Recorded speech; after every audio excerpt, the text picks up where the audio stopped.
On continue notre découverte du langage Java. Donc on avait dit qu'en Java, tout se trouvait dans une classe qui a un nom. Et on avait une méthode main principale. D'accord. Et voilà, accolade ouvrante, accolade fermante. Donc là, on mettait les instructions.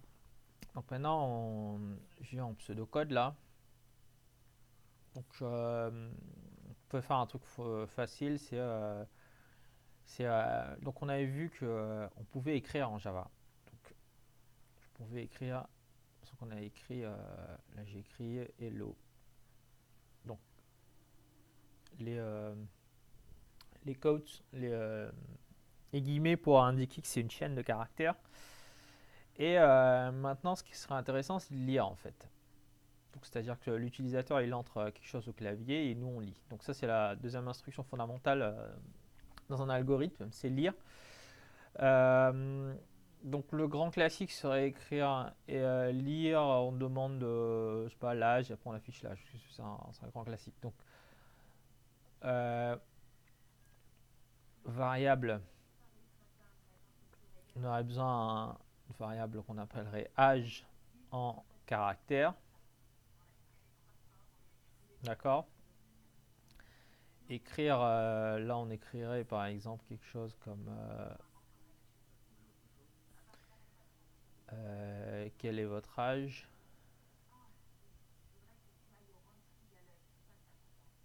D'accord. Alors, lire âge. Donc, l'utilisateur il lance son âge. Et du coup, là, on fait un note écrire.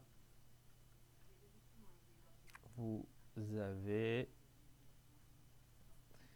plus âge.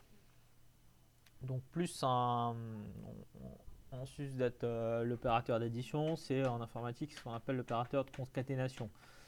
Donc, par exemple, on met 35, on a écrit vous avez 35. Là, et là, j'ai oublié en. Voilà. Donc, on peut concaténer les chaînes. Ok, maintenant, comment ça se passe en Java? Le problème, c'est que il gère, le problème de Java, c'est qu'il gère tous les flux d'entrée via des classes. Donc, il faudra rajouter des codes. Bon, pour l'instant, il faudra ajouter tel quel. Donc, il faudra mettre au départ import java.io, io, donc in and out. Donc ça, il faut rajouter ça tout en haut de notre programme. Puis dans le main, donc là après on a la classe. Oui, effectivement, dans la classe, le problème, pas le problème, mais là il faut rajouter ça aussi.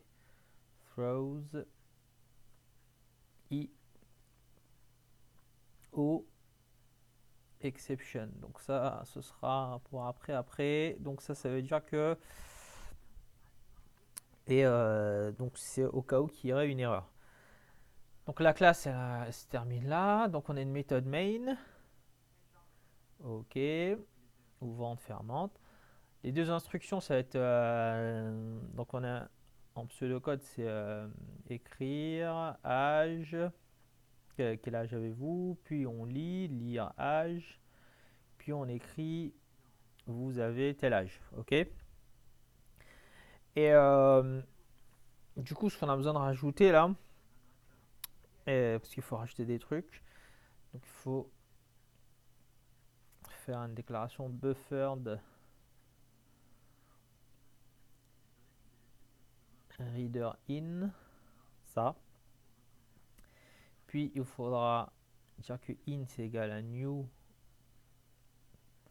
buffered reader new par input stream reader system.in. Bon là il faut que vous rentriez les chaînes telles quelles, hein. Donc là je vais buffered reader in et in égale new buffered reader new input stream reader system.in. Et quand on aura présentement besoin de rentrer, ça va être la méthode in.readline. Ici. D'accord? Donc là, si on écrit bien, je passe sur le terminal. Donc là, on a bien importé import java.io.étoile, c'est-à-dire qu'on importe toutes les classes, mais on s'en verra après. Donc la classe, elle s'appelle test1. D'accord? Et ouais, effectivement, je m'étais trompé, j'avais mis que shows exception, en fait, c'est au niveau du main. Pardon. Ok. Donc public static void, donc mot-clé, main, tableau args, throws exception. Bon, ça pour l'instant, vous le mettez tel quel, là, ici. Buffered reader in, ça vous le mettez. In égale new buffered reader, ça aussi vous mettez. Donc, comme c'est écrit, NEUW, buffered, qu'un D, reader, new, input, streamer reader, system.in. Bon, j'avoue, il faut faire 50 000 trucs pour faire entrer un truc en Java. Donc, maintenant, première étape dans l'algorithme, c'est system.out.print. Donc, ça va être notre écrire. Quel est votre âge? D'accord? Donc, on écrit. Maintenant, on va lire l'âge. Je vais l'appeler âge. System âge égale in.readline. D'accord? Donc, on va faire ce qu'on appelle une opération d'affectation là. Si j'écris parce que l'âge,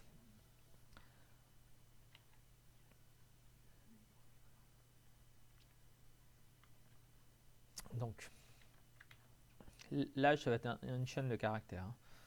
Donc, si on écrit que string âge égale in.readline. D'accord? Exemple, je suis entre 34. Donc là, c'est en chaîne de caractères, c'est pas un nombre là. Hein. Donc, on fait une affectation là, hein, en pseudocode là, âge 34. Dans une case de la mémoire.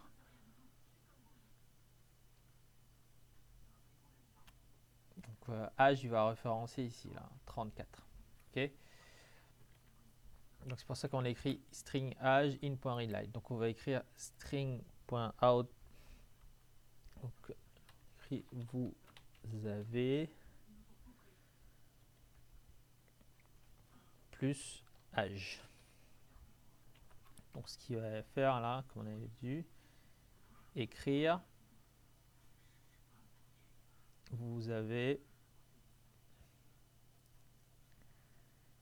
plus âge, donc l'opérateur de concaténation là, lui il va remplacer.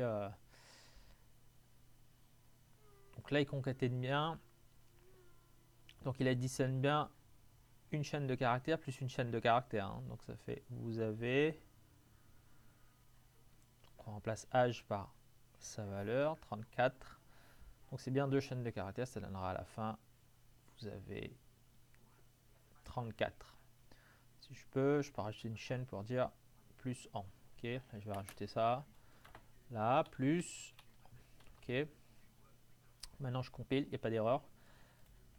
Run as. Voilà, là il demande l'âge en bas là. Je mets 35. Et là c'est écrit vous avez 35 ans. Bon, le problème c'est que j'ai oublié de mettre un espace ici. Là je vais mettre là. Quel âge vous avez? Je vais mettre 1000. Vous avez 10 000 ans par exemple. Voilà, donc le problème, voilà, en Java il faut rajouter import java.io. Donc ça c'est compris dans votre installation. Il faudra rajouter cette instruction là, cette instruction là.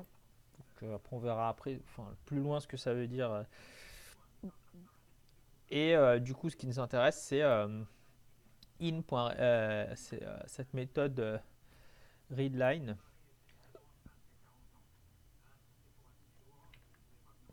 L majuscule, c'est ça. Pour, pour lire en fait, hein, si on veut simplifier. Et system.out.print.